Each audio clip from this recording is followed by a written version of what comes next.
Bom dia. Eu gosto de agradecer pelo convite, pela possibilidade de falar hoje aqui. Eu posso apresentar algumas reflexões sobre o tema que está em vigor há mais ou menos 30 anos. Então, que começou uma nova fase de repensar a história da arte. E em cada local, em cada lugar, cada país, a história da arte se desenvolveu de forma diferente. Mas nós começamos a pensar a história da arte como uma disciplina que tem, e sempre tinha, uma perspectiva global, mundial, universal. Mas com isso eu já coloco, de fato, os três conceitos que são diferentes. O que quer dizer global? Que é história da arte global? Que é uma história da arte mundial e que é uma história da arte universal. Já estamos, no fato, no núcleo do problema. E o problema, quem trabalha na área, quando precisa organizar, porque a instituição da história da arte em si não existe. Existem instituições que trabalham em cima da história da arte, que são, e assim, isso é o foco que eu gostaria de colocar aqui, alguns pensamentos, que é a universidade, o lugar onde eu trabalho, e o museu, que estamos aqui. Porque sem esses conceitos, não sabemos o que fazer de fato. Vamos colecionar, vamos colocar as obras, vamos falar sobre as obras, cada um tem o direito de falar, cada um tem o direito de colecionar. Mas se fazemos isso de uma forma profissional, nós precisamos conceituar ou conscientizar qual é o nosso foco, qual é o nosso objetivo, como queremos nos organizar. Isso são algumas palavras de introdução para colocar algumas experiências que nós fizemos dentro do projeto de criar esse curso, e não é o primeiro curso. O primeiro curso, eu sempre preciso dizer isso, porque senão os meus colegas cariocas vão me matar se eu falo, nosso curso é o primeiro. Não. O primeiro curso de História da Arte foi criado já nos anos 50, no Rio de Janeiro. Mas esse curso foi um curso que começou com educação artística e se transformou ao longo do tempo num curso de fato de História da Arte a partir dos anos 80 e a partir dos anos 2005, 2006. Nosso curso, que é único, é a criação de um departamento autônomo de História da Arte, que não é vinculado a outro departamento, ou seja, não se submete à lógica da arquitetura ou da filosofia ou de estudos artísticos, etc. Então, isso é diferencial. É assim pensar. E isso foi a discussão, por isso, de fato, é um pouco assim, vocês entendem que sem escrever a própria história, nem sabemos como chegamos a esse ponto. Isso é importante, então eu não vou falar de uma parte do meu... Ah, tá. Não. Assim já é? Tá. Então... a primeira parte são alguns dados que vocês sabem do que nós falamos. Sobre a historiografia da história da arte. Porque essa disciplina também tem uma história, e isso acho que é importante para nós entendermos essas diferentes histórias, porque nós mencionei que a história da arte se desenvolveu a partir dos anos 80 diferente, porque tinha essa ruptura. E eu suponho, isso é sempre complicado quando você não tem um contato direto que posso perguntar, como na sala de aula, eu posso perguntar aos meus alunos, então, diretamente. E aqui não dá, mas é assim, e suponho que vocês devem conhecer um dos livros que foi traduzido para português no começo de 2000, que se refere, de fato, ele foi escrito nos anos 80, que tem um título polêmico, O Fim da História da Arte, do Hans Belting, que também depois publicou vários outros. Então, esse fim da história da arte, várias pessoas entenderam como então, a história da arte é uma disciplina antiga, velha, por isso eu falei, história da arte como disciplina tradicional. Tem a sua tradição, e a tradição é já então, superada, não precisamos mais. Então, essa definição de historicismo não interessa mais. O que nos interessa, isso foi, e assim ele foi percebido também, ou ele foi recebido, precisamos pensar mais as questões contemporâneas. Isso que nos interessa. E assim só gostei um pouco de traçar, para não me estender demais, porque sempre dá uma olhada para o tempo, que a história da arte, de fato, tem dois, eu não quero dizer deuses, porque Deus não tem lugar nesse contexto, mas ele tem, de fato, duas figuras que, para uma história da arte ocidental, europeia, tem as suas referências, que quem conhece, que trabalha um pouco com o século XVI, com o Renascimento, deve conhecer, que é o Giorgio Vasari, com a famosa publicação de Levite, das vidas dos artistas, e o segunda pessoa é o Winckelmann, com a ideia do neoclassicismo que depois se desenvolveu no século XVIII. Então, com essas duas figuras, você já tem as duas vertentes principais. Uma vertente do Vasari, que faz uma narrativa da história da arte como uma sequência de artistas. A produção individual. Você tem uma narrativa que narra a sequência através dessas vidas. E o Winckelmann faz o oposto. Ele fala, não me interessa quem produz o que me interessa é o desenvolvimento. Hoje em dia, ele não usa o termo, mas hoje em dia nós falaremos desse termo, estilo. Então, podemos ver, nós vemos uma pintura, uma arquitetura, uma escultura. Esses gêneros também se referem a essas duas pessoas. Eles criam também essa distinção entre gêneros, que podemos observar uma mudança do estilo. Essa mudança do estilo precisa ser explicada. Por que muda? Porque as pessoas não produzem hoje uma pintura mais do que no século XVI. Isso podemos dizer, então, a resposta banal seria, então, é a moda. Mas também a moda tem uma certa razão. Por que a moda muda? Então, esses são os dois aspectos principais. Eles criavam esses dois discursos. Uma história da arte com nomes e outra sem nomes. Quando foi criado, assim, já correr via o século XIX é importante porque o século XIX foi o século quando não apenas o Estado-nação se criou, porque o Estado-nação precisa mais uma outra coisa. Ela precisa ter, que hoje em dia estamos discutindo em todo mundo, não só na história da arte, ele precisa de funcionalismo público. O funcionalismo público precisa ser formado. Então, você precisa de universidade. Então, a criação da universidade nova, a universidade existe desde a Idade Média, mas o século XIX criou uma nova ideia da universidade, com o grande aspecto principal da liberdade da pesquisa. Dentro disso, a história da arte foi criada como a disciplina universitária. Ou seja, todo o pensamento da disciplina se refere a essa criação. E assim, eu não vou falar muito sobre isso, só colocar alguns nomes. Isso eu devo ter escrito assim, porque pensei, então não tem louça para escrever aqui os nomes. Então, só para, talvez, alguns nomes vocês conhecem. Então, um dos nomes famosos, que depois eu vou mostrar mais um pouco aprofundadamente, é o Wölfflin, o Heinrich Wölfflin, que até esse último ano fizemos o centenário da publicação mais importante, que os fundamentos da história da arte. Assim você percebe os fundamentos. Então, eles criavam, depois da criação da disciplina universitária, o que uma disciplina universitária precisa? Ela precisa de conceito, de teoria, de metodologia. E isso é o ponto que vamos chegar. E assim, o Wölfflin criou, grande famoso nome, uma história da arte sem nomes.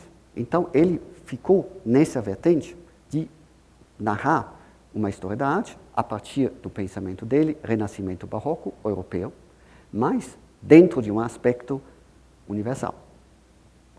Não devem esquecer que esse desenvolvimento mundial, global, é também vinculado às grandes exposições mundiais. Vocês lembram que em Paris, Londres, etc., temos no final do século XIX esse movimento mostrar o mundo é aqui e uma sequência, um produto do pensamento colonial que vamos expor. Então, os poderes coloniais gostaram de mostrar, expor nessas exposições. Dentro disso, temos também uma nova organização, exatamente organizações mundiais. Então, temos uma organização que até hoje existe, o Comitê Internacional de Historiedade, que até hoje faz cada 4 anos, quase como os Jogos Olimpíadas, mas com menos dinheiro envolvido, que tem cada 4 anos, uma apresentação geral o que acontece no mundo. Só vocês podem imaginar, no final do século XIX, essas organizações foram criadas por quê? O Brasil não faz parte nesse momento, e nenhum outro país fora da Europa. Ou seja, é uma fundação, uma criação europeia que visava a ideia universalista. Porque universalista que pensa, então o que eu falo não é relativo, mas ao contrário, vale universalmente.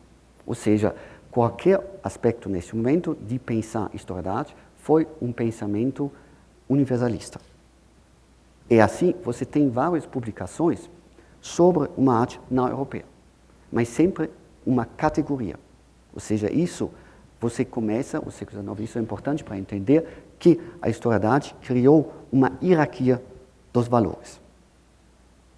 Então, você tem uma produção que tem um valor estético da primeira ordem, que é autêntico, genial, a ideia do gênio do século XIX, tudo se reflete nesse pensamento. E tudo que é pensado, entre aspas, um derivado dessa obra-prima, é uma obra da segunda categoria. E assim, isso se reflete também na criação dos museus. Desculpe que precisamos estender um pouco para mostrar para vocês o contexto, o que acontece, senão não vamos entender qual ruptura de fato aconteceu nos anos 80, a partir dos anos 80. E com isso você tem também a criação dos museus. E, de uma certa forma, a historicidade, podemos dizer bem banal, criou uma certa reserva do mercado. A disciplina da historicidade do século XIX, começo do século XX, criou simplesmente a ideia de dizer, isso é uma obra-prima, ele deve seguir essas regras. Assim, nós podemos expô-la dentro de um museu da arte. Se é uma obra que tem um vínculo à prática, já é não arte pura. Se não é arte pura, deve ser exposto dentro de um museu de artes aplicadas. E se é nem de uma produção de uma civilização, tudo entre aspas, lógico, europeia, norte-americana, a partir do final do século XIX, é colocado dentro de um museu etnográfico, etnológico.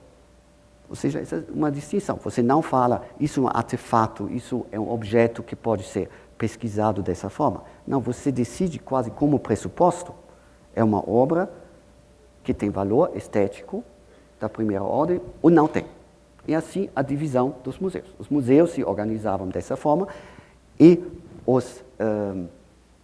as universidades, as disciplinas também. O que pode ser estudado, pesquisado, analisado por história da arte e que não, por antropologia, etnografia, etc. Só que é interessante que já temos modelos que tentam superar essa divisão.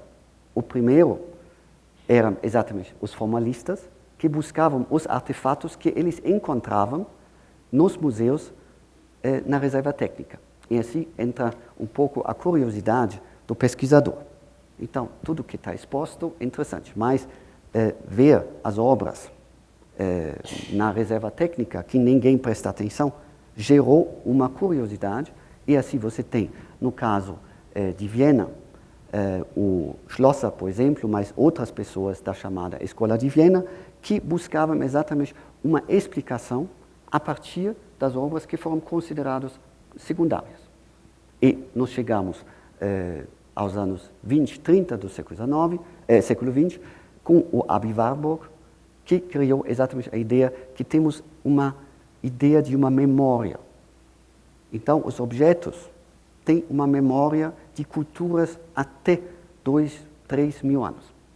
E assim ele vincula, ele tenta comparar, por exemplo, desenhos indígenas da América do Norte com a produção artística do Renascimento. E falar que certas formas estilísticas, e assim ele supera também a divisão entre forma e conteúdo, e fala certas formas não só interessam por causa da formalidade, porque tem uma certa expressão, etc. Não, eles têm dentro de si uma força psíquica. A pessoa que vê essa obra não precisa entender que ele carrega essa memória, mas ele vai criar uma certa tensão emocional, se a pessoa sabe, às vezes, racionalmente. Mas ele carrega, ele leva para a contemporaneidade uma memória do passado. Ou seja, nós encontramos na arte do Renascimento certas expressões que vêm de criações romanas. E assim, você sabe toda essa relação.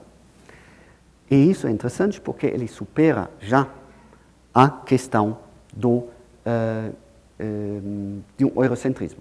Fala, isso podemos fazer com qualquer obra. Não precisa ser só da Europa. E assim entramos, isso é uma parte sem imagens. E agora já vamos para a questão da globalização da arte. Essa questão, vocês sabem, a globalização foi um fenômeno que começa no aspecto econômico. Ou seja, temos uma circulação de objetos, de valores, e vocês sabem que até nós sofremos com isso, às vezes, que são só segundos, e o câmbio do real muda. Ou seja, as pessoas aproveitam disso. Então, nós temos uma economia hoje em dia tão vinculada, com tantas interferências, que é complicado entender. E assim nós chamamos isso uma globalização. Assim, os pesquisadores perceberam que essa globalização não é uma coisa nova dos anos 80. De fato, já existia, sobretudo a partir de desses grandes eventos que foram chamados até os anos 80 os descobrimentos. Então, o Brasil foi descoberta, como ninguém sabia antes, as pessoas não sabiam que eles vivem aqui. Então, descobrir que, de fato, é a questão de uma primeira globalização com a criação de hierarquias da colonização, do pensamento colonial.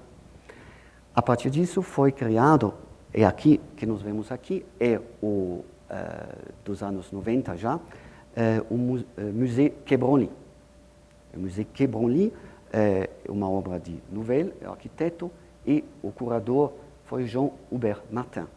E isso é importante porque com isso começou uma ideia de quebrar exatamente essa divisão entre arte europeia e não europeia. E mostrar, e isso é o modelo que Jean-Hubert Martin propõe aqui, que de fato assim seria bom sem luz, mas...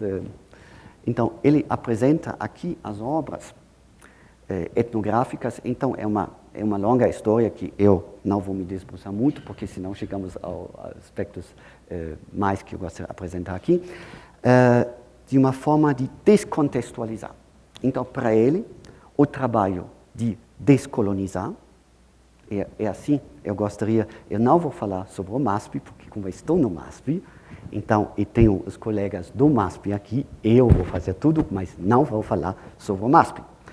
Mas o MASP é o referencial para fazer essa palestra, fazer essa apresentação. E tudo porque temos uma nova curadoria aqui, temos uma nova apresentação que se refere, por isso a minha proposta é de olhar um pouco na história e na historiografia. Retomar a apresentação, o display, como se chama hoje em dia, no nome em inglês, então a apresentação, a expografia da Lina Bobardi, e temos aqui a arquitetura da Lina. Isso é um modelo dos anos, ela começou em 47, dos anos 40 até 80.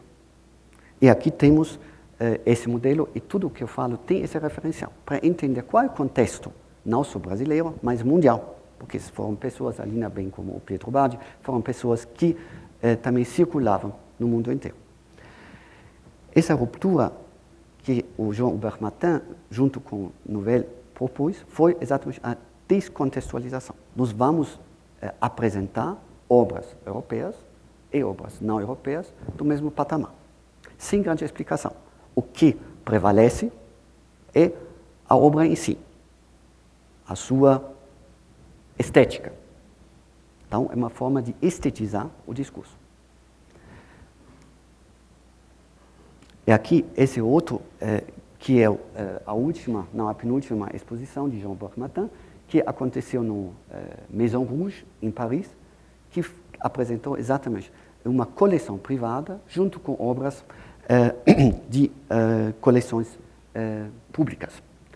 Sobretudo de Tasmânia, da Austrália, mas junto com outras obras também, arte contemporânea, etc. Então, você percebe que tem uma forma de nivelar todas essas obras dentro de um discurso, é uma outra narração. Não mais uma narração da divisão, da hierarquia, mas é uma narração que não conhece mais a história. Isso é importante, é assim, voltando para a ideia o que vamos fazer no museu. Por quê? Então, na universidade. O que vamos ensinar? E assim, não por acaso, exatamente esse é o momento que o Belting publicou O Fim da História da Arte. Mas ele não publicou O Fim da História da Arte. Ele quis provocar uma certa narrativa da história da arte chegou ao seu fim. Porque uma história da arte tradicional europeia, norte-americana, não cuidou, não se ocupou, preocupou, nem com a arte não europeia e nem com a arte contemporânea. E assim, esses movimentos dentro do museu e dentro da universidade se juntam. E com isso, foi criado também, não aqui no Brasil, muito menos, mas temos alguns movimentos mais nos anos 90, que exatamente a coisa se desenvolveu de formas diferentes.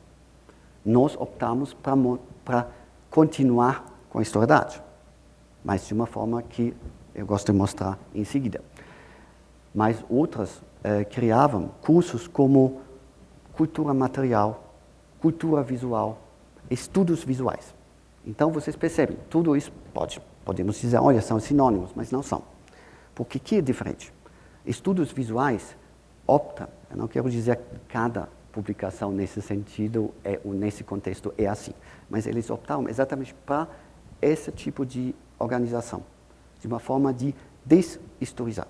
Ou seja, não me interessa o contexto histórico. Eu posso comparar uma obra da Antiguidade com uma obra do século XV da África do Sul e uma obra de um artista contemporâneo da Singapura. Não tem problema, porque eu falo isso, algumas expressões são iguais, assim a referência é o verbo e pronto. Mas isso também dentro desse contexto de estetizar o discurso. Isso encontramos nos anos 80, 90. Agora eu gosto de mostrar para você o que deixa mais a preocupação com as propostas mais tradicionais, mas também com a proposta de Jean Hubert Martin, de estetizar. São exatamente as obras, os artefatos que eu mencionei para você, que essa divisão, isso é uma obra que pode ser estudada pela antropologia, isso é uma obra que pode ser estudada pela história da arte, é um problema quando nos vemos, porque excluímos várias obras que exatamente ficam nas reservas técnicas. Eu vou mostrar alguns exemplos, só para mostrar quais objetos sempre existiam. Os objetos estavam lá, até nas coleções. Só ninguém se interessava por isso.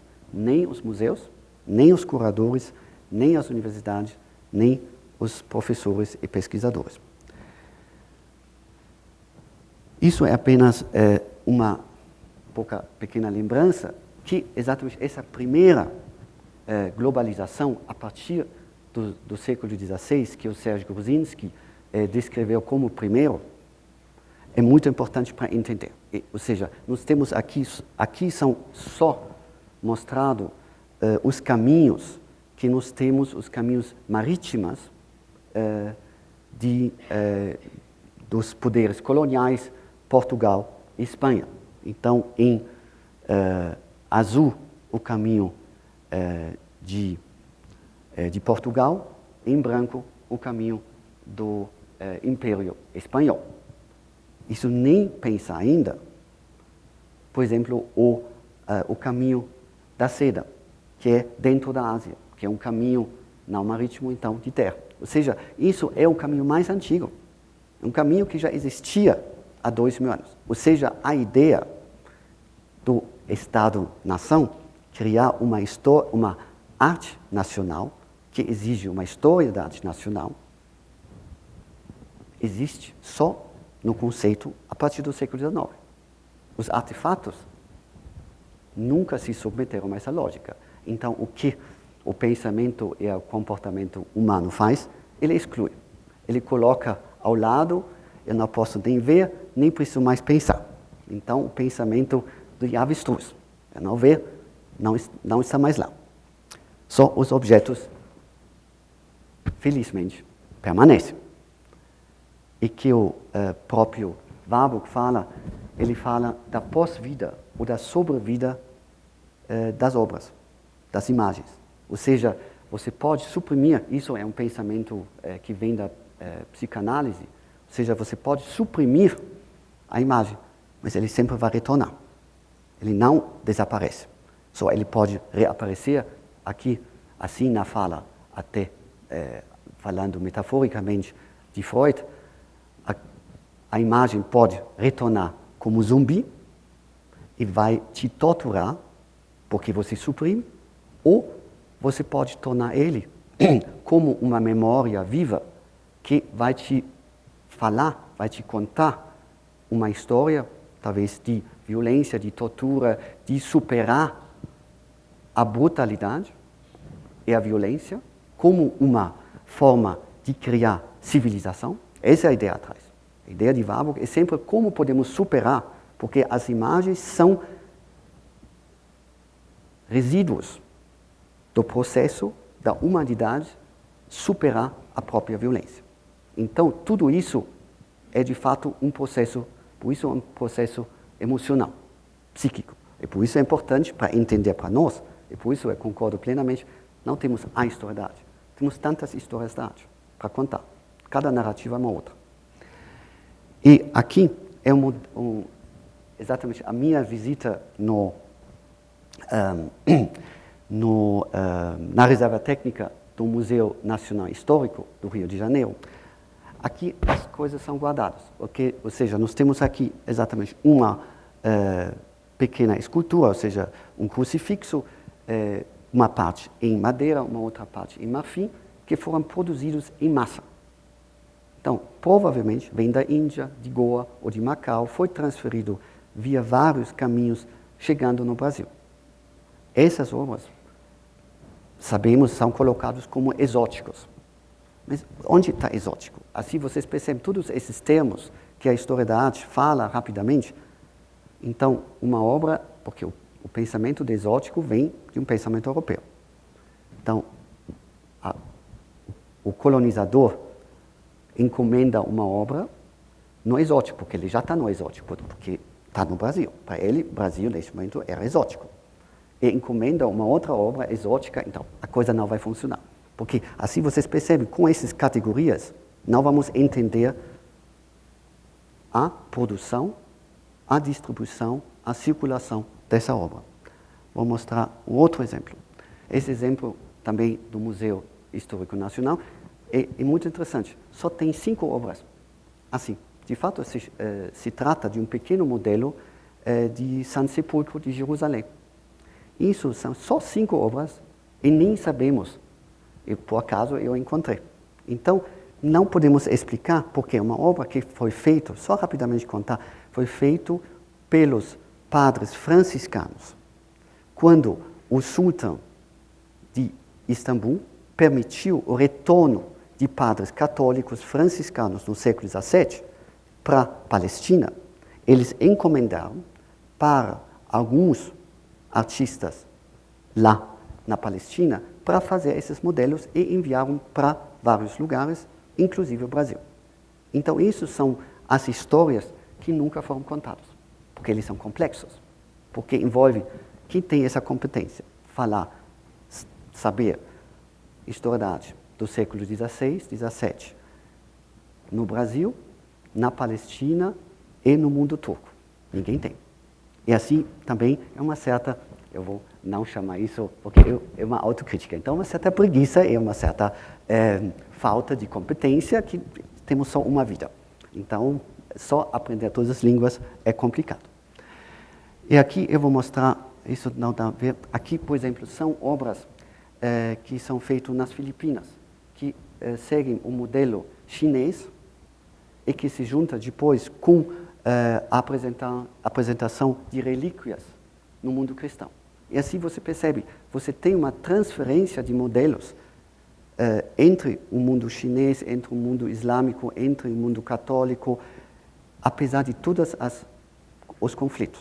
Ou seja, assim, de novo, esses artefatos contam muitas histórias, só precisamos pesquisar, analisar mais. Aqui é o Santo Ninho, desculpe, Santo Ninho, que tem a função da Senhora Aparecida, Nossa Senhora Aparecida, nas Filipinas. Então, essas questões que se abrem. E assim, para não me estender demais, eu vou um pouco pular, mas isso são exemplos que depois podemos conversar ainda mais nesse sentido. Aqui, mais uma obra de marfim. Isso é um artista filipino que trabalhava no século XVIII na Argentina. Então, nós temos também uma circulação, já nessa época, de artistas, de obras e conceitos. Desculpe. Aqui os artefatos asiáticos que encontramos no Brasil e nas Filipinas. Então, essas diferentes colocações, contextualizações dessas obras, como podemos interpretar? Eu vou pular essa parte, isso também nas Filipinas.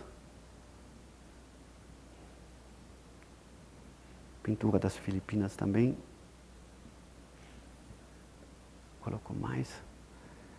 Aqui é interessante que a própria obra, nós temos essa obra que é uma Nossa Senhora também, que existe também no contexto de uma igreja, que nada surpreendente, mas existe também dentro de um templo taoísta. Ou seja, você tem também essa transferência entre diferentes religiões. Então, encontramos isso também na cultura contemporânea no Brasil também. E assim, retomando também a questão da chamada arte popular, que tem também um conceito da Lina Bobardi aqui dentro do museu. A coisa das Filipinas, e aqui até procissões que se retomam. Isso é uma peregrinação que você encontra em Manila, que é a antiga, que vem do século XVI, mas que hoje em dia, que não é de Manila originalmente, da capital, mas que é hoje em dia encenado pelo modelo de TV Globo do Carnaval brasileiro. Ou seja, essas transferências são contemporâneas, são globais, mas eles têm a sua tradição, história muito antiga, até mais de 2.000 anos. E aqui é TV Globo, vocês conhecem. Isso é outro exemplo que eu pergunto para vocês, onde se encontra essa arquitetura? De fato, se trata da mesquita de Benin, em Porto Novo, em Benin, que retoma a arquitetura barroca do Brasil. Mas é uma mesquita, então não falta o cruz por acaso. Então, vocês entendem. Esses tipos de arquitetura sempre foi colocado como secundário, não interessa. Então, o modelo, eles não entenderam o modelo. E assim precisamos de uma outra tipo de historiedade. Esses são outros modelos que eu vou pular, que vocês encontram aqui. É uma faca, uma arma da Indonésia, da cultura de Java, que entra depois nas representações por exemplo, do próprio Rubens. Ou seja, você tem a retomada desses objetos em outros tipos de gêneros. Ou seja, só isso sempre escapou os museus, o curador e os pesquisadores da historiedade. Ele nunca olhou para, de fato, qual faca nós encontramos lá. Só para mostrar um pouco essa ideia. E aqui os famosos artefatos que a missa de São Gregório, que é feito de plumas. E vocês sabem, no Brasil temos uma grande produção indígena. Muitos objetos se encontram no Museu Etnográfico, mas não no Museu de Historiedade. E isso são coleções europeias, mas também antropológicas, etnográficas.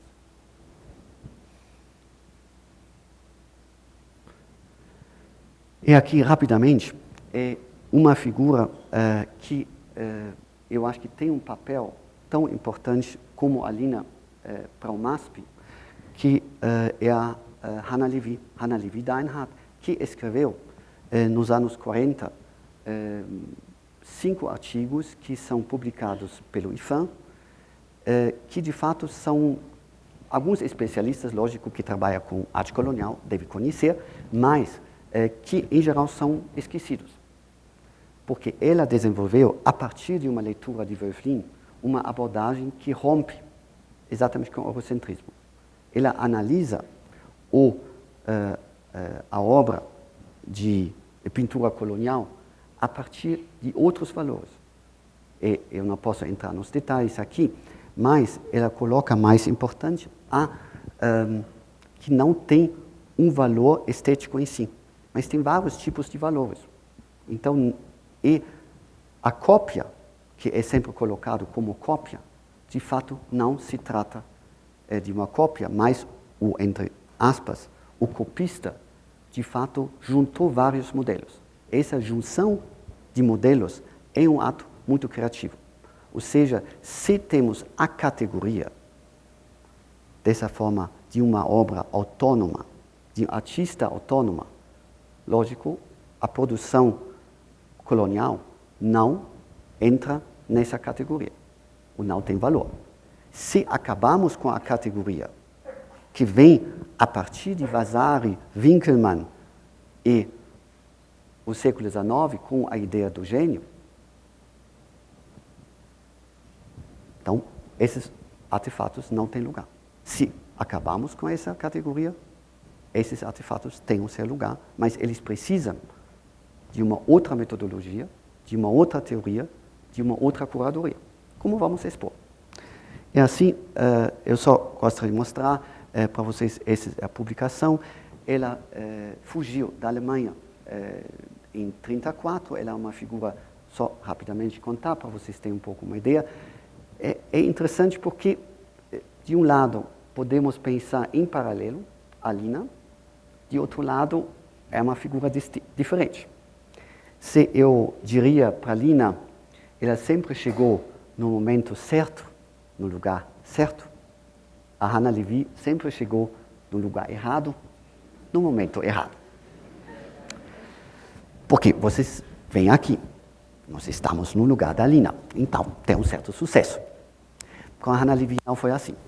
Ela fugiu da Alemanha, ela estudou com Wölfflin, isso é interessante, então ela foi formada com uma ideia formalista, estudou depois em Paris, fez o seu doutorado com Faucillon, que também é exatamente um dos grandes pesquisadores, e saiu de Paris em 1938 para chegar no Brasil e foi convidado por Rodrigo, pelo IFAM, para formar as primeiras pessoas no IFAM.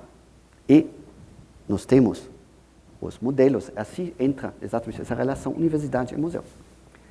Porque ele é formado no modelo alemão, que o primeiro, o Panofsky, que trabalha junto com Warburg, trabalhou o primeiro lugar concreto do Departamento de História da Arte foi no museu, não na universidade. Ele falou, não, nosso trabalho não pode ser só na universidade. Lógico, nós temos contato com os colegas lá, mas se o departamento trabalha bem, ele só pode trabalhar dentro do museu. E por isso, essa convicção, ela trouxe também, e junto com o Rodrigo, tinha a mesma ideia, foram criados um currículo. Esse currículo é interessante, que exatamente coloca tudo, não só arte europeia, mas também arte global. E isso tem para ela exatamente uma consequência no pensamento. Não é apenas ampliar, porque não é uma questão só, é assim ficamos presos dentro desse modelo que temos só uma mapa e vamos preencher as manchas brancas para até preenchermos tudo, assim a mapa está como o descobrimento funcionava, o pensamento colonial, vamos preencher tudo e já foi. Mas não é isso. Ou seja, a ideia epistemológica traz enorme diferença. Ele cria novo conhecimento e cada novo conhecimento amplia o mundo. Ou seja, o mundo cresce. Ou seja, esse tipo de história da arte sempre vai criar mais. Então, o conhecimento não é ilimitado. A história da arte não é limitada. Porque ele se multiplica, porque ele cria novas perspectivas e, por isso, novas histórias da arte. E aqui algumas, ela nos anos 40, e aqui é um exemplo da publicação do IFAM. Eu coloco isso porque isso se refere, de fato, até ao formato como Wölfflin publicou. Ou seja, ela criticou Wölfflin pela pura análise formal, mas no mesmo momento ela seguiu no formalismo da apresentação do pensamento.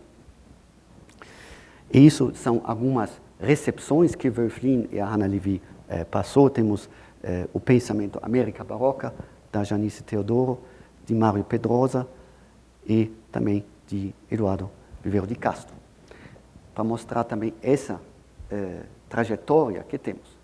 Porque quando ela saiu do país, em 48, ela saiu aqui, foi para os Estados Unidos, só nos Estados Unidos ninguém se interessava para uma arte brasileira. Ou seja, por isso eu falei, ela sempre estava no lugar errado, no momento errado. E quando ela era uma pessoa de um pensamento comunista da esquerda, e quando ela foi convidada pelos estudantes que estavam na revolta nos anos 68, ela foi convidada para dar palestras, porque ela foi uma figura que todo mundo pensava que pode servir. Para os estudantes da época, ela foi muito pouco radical. Então, de novo, ela estava no lugar errado, no momento errado. Então, um momento de mais radical se torna muito burguês no outro momento. Então, por isso, a Lina, ao contrário, tem mais sorte. Mas isso não é meu tema.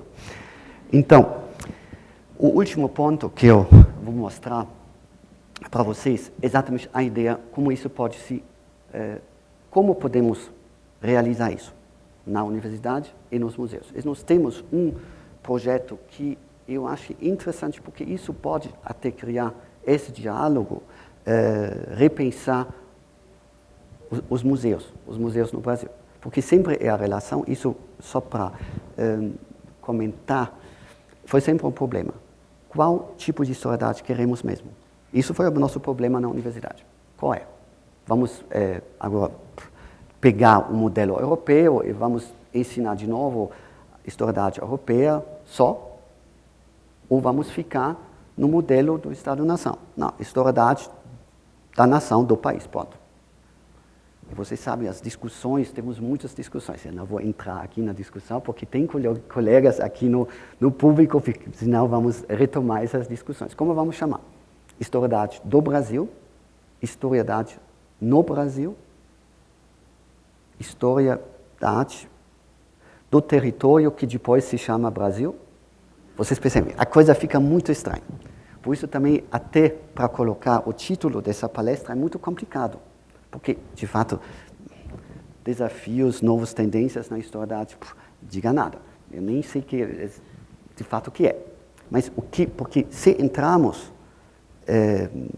na discussão, no debate da terminologia, a coisa se dissolve. Ela fica não clara, ela fica banal ou ela fica completamente errada. Então esse é o nosso problema. Uma história da arte, uma ciência da arte, como vamos chamar isso hoje em dia? Eu nem sei. Só temos aproximações, abordagens que podemos discutir. Então esse projeto do Louvre, que isso até dá muito para discutir, porque é um projeto em Abu Dhabi. Abu Dhabi é a capital dos Emirados Unidos, que é um país também artificial, porque ele foi criado só nos anos 70. De fato, eram vários Emirados que tinham interesse junto, e você sabe, eu não vou falar também da Petrobras, porque não acaba aqui, mas o petróleo sempre tem um certo poder, lá também. Então, o petróleo foi a parte de onde vem toda a riqueza desses Emirados, e assim eles tinham muito dinheiro, mas uma falta de uma identidade cultural. Então, eles pediram duas instituições, o Louvre e o Guggenheim. Eu não vou falar sobre o Guggenheim, só um pouco sobre o Louvre, para criar um novo museu. Um novo museu que, de um lado, insere, e vai ter um terceiro museu, que é exatamente um museu de cultura árabe. Então, vocês percebem retomar essa discussão. Nós temos arte contemporânea, que em si é global. Louvre, que, isso foi a ideia no começo, que vai trazer a riqueza das obras-primas europeias para o mundo árabe, e o Museu do Estado-Nação, que demonstra, que representa a ideia do país. Assim podemos pensar como foi a história do MASP. De novo, isso eu não vou fazer, mas isso é interessante como essas questões são desenvolvidas e comparações ajudam-nos a entender, às vezes, esses discursos. Isso é convite foi feito no começo de 2000, e o Louvre, de fato, fiz uma proposta que é diferente. Eu acho que é a proposta mais interessante até o ponto de saída, o ponto de partida do projeto. Aqui é só, vocês têm uma certa ideia, não vou entrar muito nisso. E aqui que eles fazem? Eles rompem com a ideia. Desculpe, agora eu preciso me levantar porque eu preciso de óculos para ver. Então é minha vexame. Então o professor fica velho e não consegue mais enxergar. Que eu gostaria de mostrar para vocês. Então, você tem um percurso, mas o percurso não é fixo. O percurso vocês podem também caminhar como vocês quiserem. Também uma outra coisa que se junta com certos conceitos que temos também no MASP, é uma ideia que você não tem uma sequência, uma narração fixa. Ele rompe também com a ideia simplesmente cronológica, mas ele organiza em temas. E ele quer colocar, que é o tema principal, por isso eu mostrei esses objetos para vocês. Ele quer colocar as obras, os artefatos de contato. Ele chama isso artefato de contato, mas eu chamaria isso também artefato transcultural, como vocês quiserem. Isso, o termo em si não tem tanta importância. Mas são exatamente esses objetos que até hoje foram excluídos. Então esse é o museu que coloca esses objetos que foram reprimidos, nesse momento, no foco da ensinação. Eles fazem isso, por exemplo, na ideia de, assim vocês veem, de culturas diferentes. Por isso também transcultural. Porque aqui temos um objeto de Roma antiga e da Índia, onde tem até a influência de uma certa, por causa de Alexandre Magno, onde temos várias esculturas que têm uma influência entre Índia e o mundo grego. Você tem também aqui pinturas que eles colocam junto, pintura japonesa junto com o Gauguin. Os famosos Namban, Então, uma pintura que foi criada em um certo momento de contato entre os portugueses e a cultura japonesa. E você tem também aqui a representação de uma pessoa portuguesa, então um comerciante, na África. Exatamente esses objetos que nunca sabíamos onde colocar. Então, é tudo esse contato e os eixos são aqui da Nigéria, de Benin. E aqui só para mostrar como funciona. Então, os temas os eixos da apresentação são temáticas. Eles apresentam aqui, então, a imagem do príncipe, exatamente as representações do poder. A representação dos príncipes, dos governadores. E assim, isso dentro de culturas diferentes. Na Índia, na Europa, no Japão, na China. E é assim que você tem uma comparação. Por isso é uma proposta que rompe com a questão formal estilística e que rompe também com a sequência cronológica. Porque ele fala, esses aspectos podem pular 2 séculos. Não precisa ser uma interferência. E assim, eu lembro vocês a fala de Warburg, que tem uma memória. Essa memória da imagem é transferida, às vezes, por muito tempo. E se condensa em uma obra, em certo momento, posterior. E isso é o nosso trabalho de fazer uma arqueologia que não suspende o contexto histórico.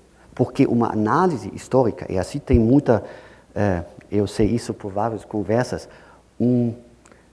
uma certa confusão entre os termos histórico e historicista. Não por acaso, então, ortografia é diferente, porque são termos diferentes. Ou seja, histórica é exatamente contextualizar que tem uma diferença temporal. Não quer negar essa diferença temporal, mas historicista é um outro conceito, que sempre pensa só a narração, só colecionar os dados, os, entre aspas, fatos, nos fala algo. Não, fala nada. Se nós não criamos a narração perspectivista, não temos narração. Essa é a diferença. Ou seja, contextualizar as obras com obras ajuda a entender essa relação e assim, por isso, isso é uma apresentação relativista.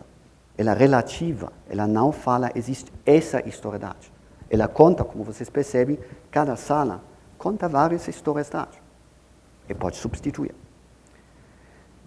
Não quero dizer, isso é, digamos, a proposta.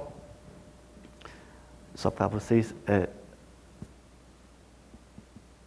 então, apresentação aqui também de cerâmica. Cerâmica é outro ponto, e com isso eu vou fechar, porque senão eu já sei, eu falo demais. Só quis falar, mas é sempre assim. Eu vou citar isso, eu sempre gosto de citar. O meu professor, meu orientador falou, olha, ninguém aguenta, eu mesmo não aguento me ouvir falar mais de 40 minutos, 1 hora é máximo, depois eu preciso me suicidar. Então, porque... E eu não quero, vocês se suicidaram, eu também não quero me suicidar hoje, eu gosto da vida. Então, vou terminar logo com... então, só para colocar essa cerâmica que é muito complexa. Então, a difusão, a circulação de cerâmica, de porcelão é impressionante. E a influência, não temos ideia da influência, porque é um objeto que é usado como diário, mas também como de prestígio. Então, como isso influencia o nosso olhar, não temos ainda uma ideia. Isso são só os exemplos. E que, de fato, quero terminar com dois pontos. O último ponto é que nós temos um aspecto que eu trabalho muito nisso, que é o neobarroco. E já temos umas conversas, que é a questão do museu, que é uma outra abordagem que eu gostaria só de colocar e terminar, que é o entretenimento. Porque hoje em dia o museu sempre foi pensado, olha, aqui não é entretenimento, aqui um lugar sagrado, e você sabe, o que a arte, o museu, substituiu no século XIX a religião em certos aspectos. Por isso você tem vários textos, vários pensamentos, reflexões, que a arte é algo para contemplação. E contemplar, lógico, não é entretenimento. Ninguém vai contemplar, por exemplo, num filme de Hollywood para contemplar. Mas, oposto, no museu tem um certo silêncio. Gosto de mostrar que uma abordagem teórica, metodológica, é o neobarroco. Eu mostro para vocês a igreja que se insere perfeitamente nisso, que é a Igreja Nossa Senhora do Brasil, que funciona, e isso é interessante, assim, eu gosto um pouco mais de provocar isso para discussão, que funciona como museu. De uma forma, também os meus colegas, e até o ponto eu também, pensavam, é só do kitsch, é só cafona, porque vocês têm dentro algo que se refere depois a Las Vegas. É um Las Vegas religioso. Isso é, de fato, isso é Las Vegas. E aqui vocês veem, é uma cópia, é um simulacro, mas ele cria uma ideia de entretenimento, mas que também, de uma certa forma, democratizar. Porque as pessoas que não vão para o museu, vão para Las Vegas com certeza. E vice-versa. Assim, nem sei para onde ir. E aqui você tem a cópia de Veneza. Esse The Venice, isso é um casino, e você vê exatamente, eles criam até a ilusão do dia e noite. E você não tem, então muito melhor do que Veneza, porque você não tem o cheiro de Veneza, aqui você tem perfume. Então é muito melhor, posso também confirmar. Aqui você tem o dia, não tem 24 horas que você fica com fome, etc. Não, o dia só tem 1 hora. Você tem manhã, etc. Tá? E com galerias. Você tem galerias com obras autênticas. Assim, de novo, vamos retomar a ideia da cópia e da questão da autenticidade. Aqui. Isso. Então, você tem exatamente o teto, a pintura de teto, que, de uma certa forma, recria a pintura de Michelangelo, da Capela Sistina, mas dentro com outras imagens. Ou seja, você tem quase uma ideia do o que a arte ocidental é, dentro do formato da arte colonial brasileira. Ou seja, aqui você tem um modelo como a elite paulistana, isso a igreja foi criada, isso só gostaria para vocês entenderem que é importante, talvez essa igreja em si não tenha importância, mas que é importante que essa igreja foi criada nos mesmos anos do que o MASP. Ou seja, isso em São Paulo. E isso é só poucos metros daqui. E essa igreja, vocês encontram muitas pessoas que nunca vão para o museu, mas vão lá com o filho, com o neto, e mostram, olha, isso é uma pintura de Michelangelo. Isso é importante para nós entender qual contexto é isso. Então, com isso, eu gosto de encerrar, e dizer, então, os desafios teóricos, metodológicos, não acabam, e também práticas de museu, e também práticas no sentido como vamos criar o nosso currículo, o que vamos ensinar. Vamos deixar o Renascimento ensinar isso? Eu acho que não. Mas precisamos abrir muito mais, e tudo isso exige muito mais. É assim mesmo com uma fala bem enfática. Uma coisa que nós na universidade, sobretudo nas ciências humanas, são poucos acostumados, é trabalho em equipe. Porque pesquisa sempre foi pensado individual, pesquisa individual em si. Só hoje em dia, com todas essas obras, para compreender, para contextualizar, precisamos do trabalho de equipe e fazer muito mais conversas e desafios juntos. Então, é isso que quis apresentar. Obrigado.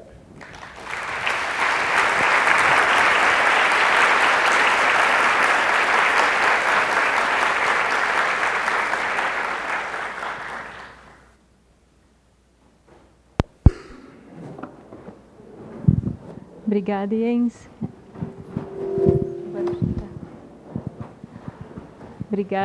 Obrigada por pensar a palestra toda adaptada para o nosso contexto, para o nosso momento. Se alguém quiser mandar a pergunta, só passar o papelzinho aqui para frente ou entregar para as meninas que estão recolhendo. Acho que para começar, enquanto eu não recebo nada aqui, eu fiquei com uma questão. Sim. Quando você falava da circulação das obras e da globalização, eu estava imaginando a situação nossa atual, que é de uma circulação de públicos também, né? Sim, sim. Até para trazer a questão um pouco para o nosso departamento, do lado de cá.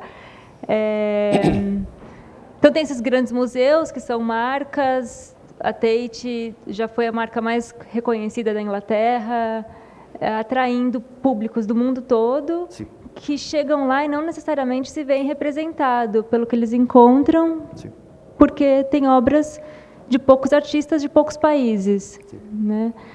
Como que você percebe essa representação das várias nações ou das várias culturas que, como você mesmo disse, é bastante complicada de se traduzir no display, na expografia?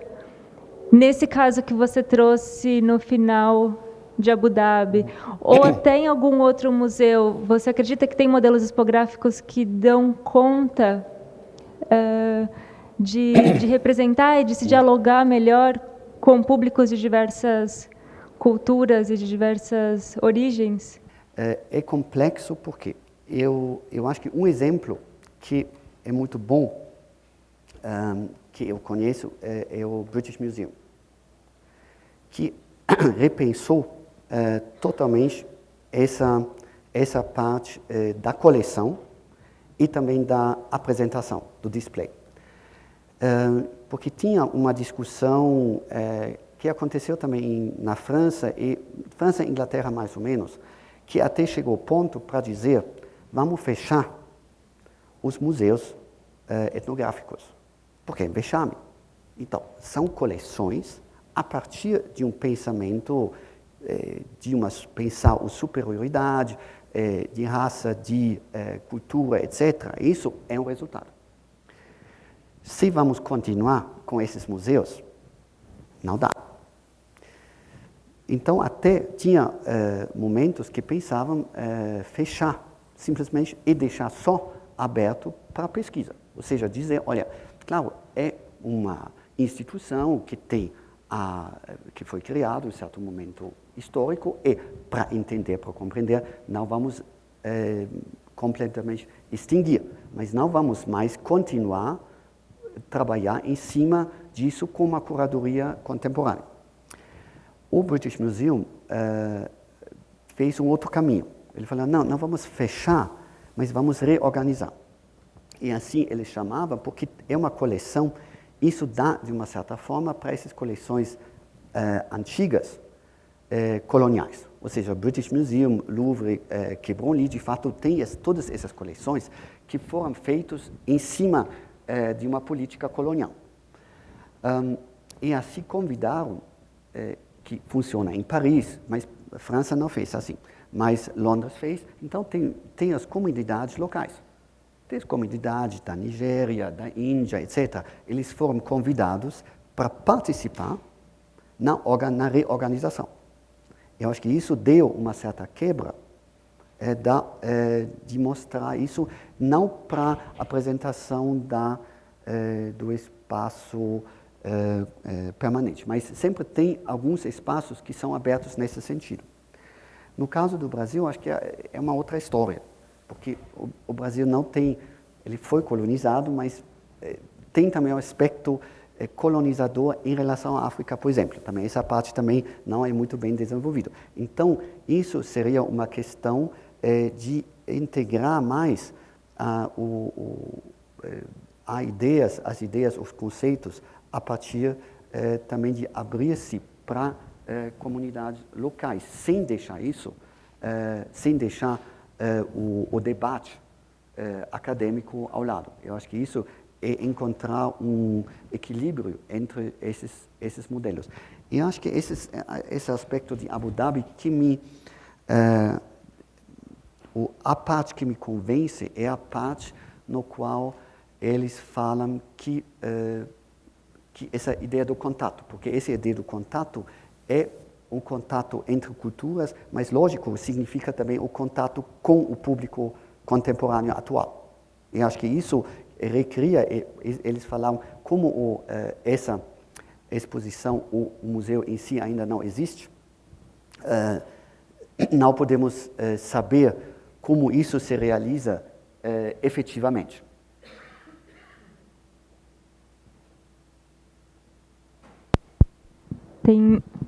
Oi, alô? Tá ligado? Tem uma outra questão aqui, obrigada, Jens.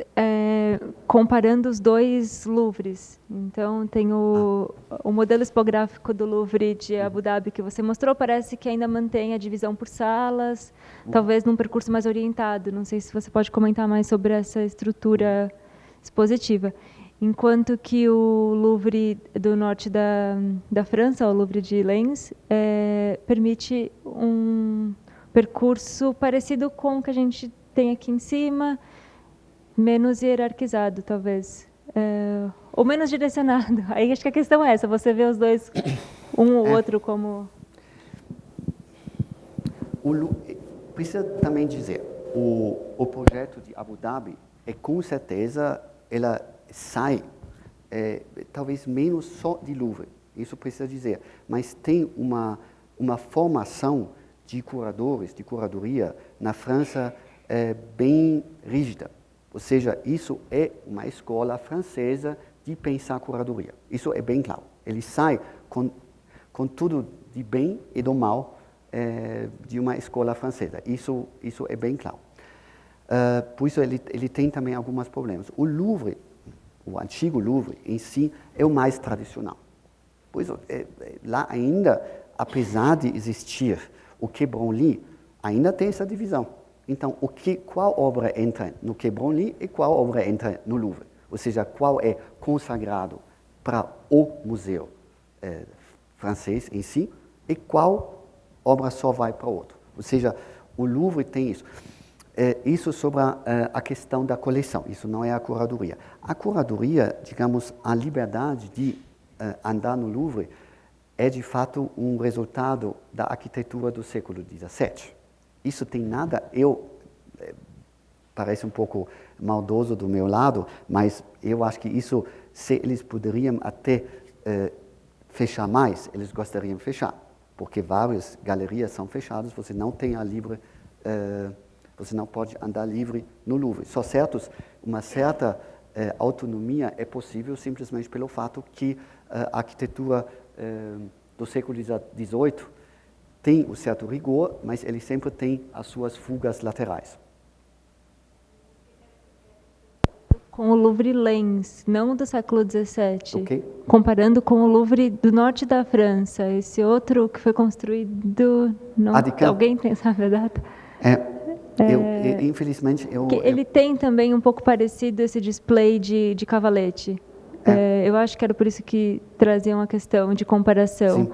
Não é de vidro, mas ele tem um tipo de cavalete que quebra um pouco com essa divisão de sala. Tem uma outra questão aqui que vai nessa mesma direção, que é como colocar obras europeias e não europeias no mesmo patamar, se a seleção das obras é feita por um olhar europeu e se o próprio Museu de Abu Dhabi foi planejado por europeus. Sim e não. Eu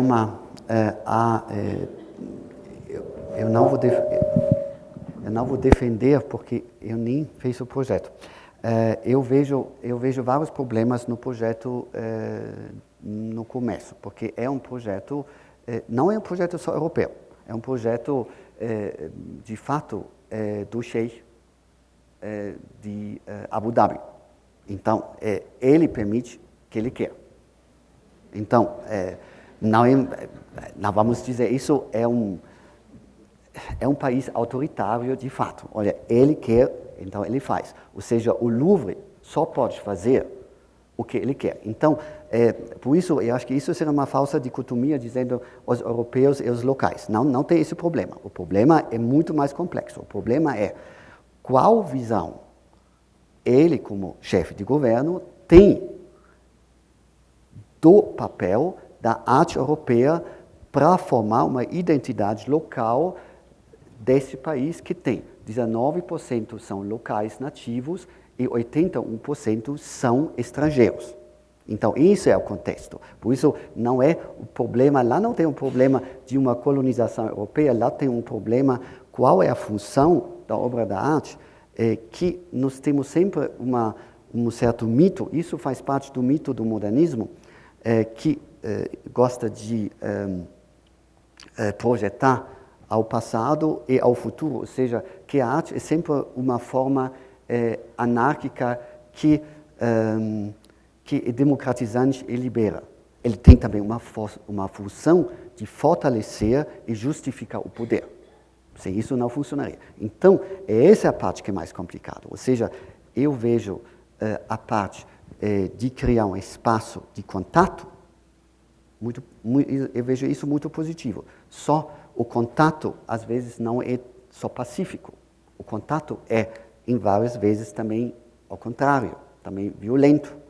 Então, como isso funciona para mostrar? E dentro disso, a função de uma arte dentro de um país autoritário para reestabelecer um certo discurso, uma certa narrativa do poder.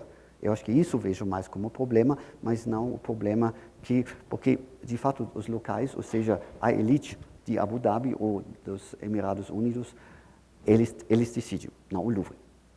E se você visita lá, você precisa deixar o seu passaporte no hotel. E você só recebe quando você sair. Então, não é recomendável fazer uma coisa que também não é recomendável fazer.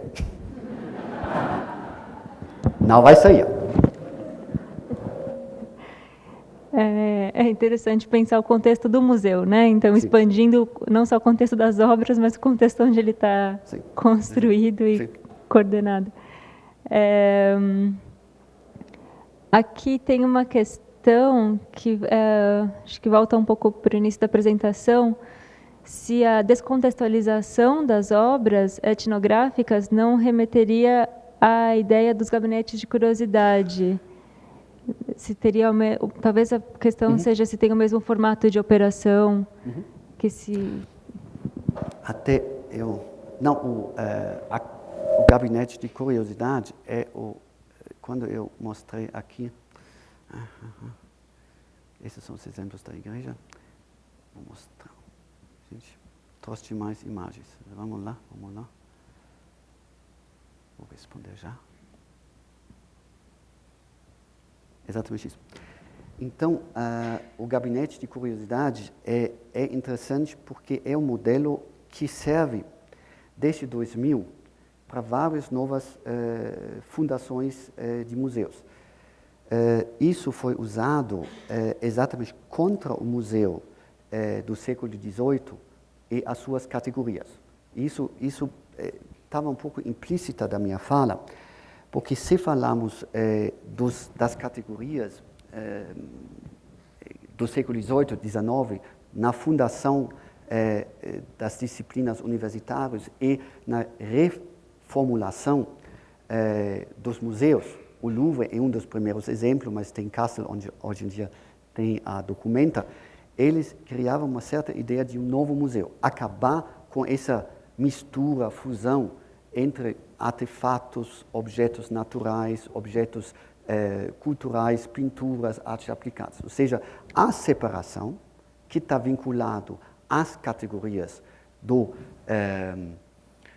iluminismo é o retorno, se você quiser, um típico discurso pós-moderno, nesse sentido que acaba com a ideia do modernismo, acaba com a ideia do iluminismo, dizendo, olha, vamos deixar todas essas categorias que nos enfoca, que nos delimita, para voltar, retornar à liberdade do gabinete de curiosidade. Você tem modelos, por exemplo, em Los Angeles, que funcionam mesmo como um espaço anárquico, que até criar novos objetos que nunca existiam, ou seja, uma forma de usar até uma forma quase de dada ou de absurdo. E para o novo projeto que se encontra em Berlim, de um museu também lá, no antigo, que se retoma exatamente a gabinete de curiosidade do antigo castelo no centro de Berlim, que foi destruído depois da Segunda Guerra Mundial, retoma também essa ideia. E aqui eu coloquei a minha chave de interpretação da Nossa Senhora do Brasil, é exatamente o gabinete de curiosidade. A questão é que seria interessante como isso vale para um museu que explicitamente não segue esse modelo. E o MASP não tem esse modelo. Apesar de colocar da Lina Bobardi, de colocar arte popular. A ideia de arte popular é outro termo muito complicado. Eu acho que o termo em si, o que é arte popular? Porque se você coloca arte popular, você implicitamente fala claramente, tem uma arte da elite e tem uma arte popular. Se você rompe com a categoria, também dissolve-se também a ideia da arte popular, não tem mais. Só você consegue manter se você faz essa dicotomia. De outro lado, significa aqui não tem essa coleção, mas não só MASP. Ou seja, qualquer museu que coleciona predominantemente escultura e pintura, não vai ter gabinete de curiosidade. Por isso, até esse ponto, é importante também dizer onde tem os limites, senão, e até para provocar ainda mais, tinha a discussão de fechar para sempre os museus etnográficos, pelo menos como figura de pensamento, não como prática. Eu sou defensor dos museus, mas pelo menos repensar, ou pensar, provocar, por que deixamos abertos? Ou seja, o que queremos fazer isso no futuro? Se falamos, vamos acabar com as categorias, mas o que vamos colocar ao invés dessas categorias? Acho que isso é um ponto para pensar. E os gabinetes de curiosidade, com certeza, são um modelo da pré-moderno e da primeira época moderna, onde você tem as categorias ainda não fixadas. Por isso, às vezes, o passado abre mais caminhos do que a cultura contemporânea prevê. Ou seja, em outras palavras, é um problema que quando você só pensa, e isso é o problema do mercado, menos da questão econômica, que o mercado domina a organização dos museus, mas também o problema, você exclui, de novo, a ideia de reprimir um pensamento antigo, porque não temos acesso a isso, só vai retornar, como eu falei, como o Freud falou, então vai retornar como zumbi, vai nos ficar atrás de novo. Jens, tá ligado? Eu vou reunir aqui 4 questões como uma última questão. Você já facilitou muito o meu trabalho colocando o problema do popular e do erudito, porque eu acho que é por aí que essas 4 estão um pouco se direcionando. Tem bastante gente perguntando, então, se o museu é ou não um lugar de entretenimento, quais seriam os desafios dos curadores, para os curadores atraírem público no Brasil. E aí surge a questão também se os museus de entretenimento, esses museus que às vezes não têm acervo, né? Aqui tem uma referência ao Museu da Língua Portuguesa, ou o Museu do Futuro, imagino, se eles são mesmo museus e se é possível contextualizá-los, qual seria a tendência.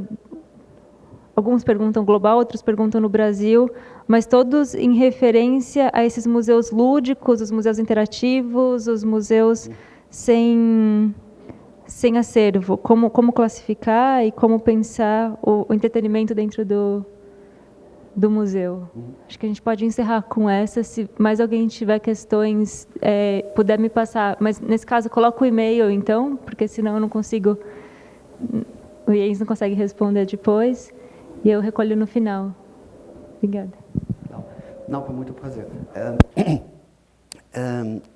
Eu acho que o aspecto, como já falei em uma outra conversa, o entretenimento faz parte. Eu não vejo um problema de incluir a questão do entretenimento também dentro do aspecto do museu, que é um problema isso tem muito a ver com uma leitura, agora eu vou esperar que não vou me estender demais, senão me corta, sempre falar, não, chega. Que tem muito a ver com uma leitura feita por a Escola de Frankfurt, que é muito importante no Brasil, no contexto acadêmico e até na curadoria. Eu sou um grande fã, então, são pessoas que eu admiro muito, Adorno, Horkheimer e Walter Benjamin. Só fora do Benjamin, Adorno e Horkheimer, para eles exatamente foi uma questão, a banalização, que é a crítica, a banalização a partir de uma cultura de entretenimento de massa. Então, assim, sempre a cultura de massa é algo negativo e a cultura erudita é algo que é louvável e que deveria ser popularizado. Só isso é também um certo, dentro de uma certa categoria. Retomando o problema, se pensamos na categoria de uma dicotomia entre o popular e o erudito, como algo de forma essencialista, ou seja, sempre existe, e não também. E aqui o trabalho, de fato, intelectual é meio complexo, porque assim é não mais linear. Eu acho que sempre o problema que encontramos em todas essas formas, a questão de romper com a linearidade. Romper com a linearidade significa também para a nossa cabeça um pouco... de fato, nós somos acostumados a não pensar na forma linear. Sempre tem causa e resultado. Sempre assim. Se faz sentido ou não depois, mas nós ficamos tão felizes. Porque por isso sempre precisamos. Uma pessoa fez e por isso aconteceu, o resultado é X. Tá, pronto. Pensando, se quebramos com a dicotomia, que também a dicotomia popular-erudito é possível contextualizar. De fato, é exatamente um discurso a partir do século XVI, do Renascimento europeu, que vai até o século XIX, até o século XX. E assim, a tentativa de incluir uma arte popular sem quebrar essas categorias, por isso sempre nunca funcionaria muito bem. Sempre foi algo meio estranho. Então, mas assim você coloca isso em... Assim, eu acho que por isso todos esses projetos que tentaram só incluir, sem romper as categorias, foram meio sem sucesso.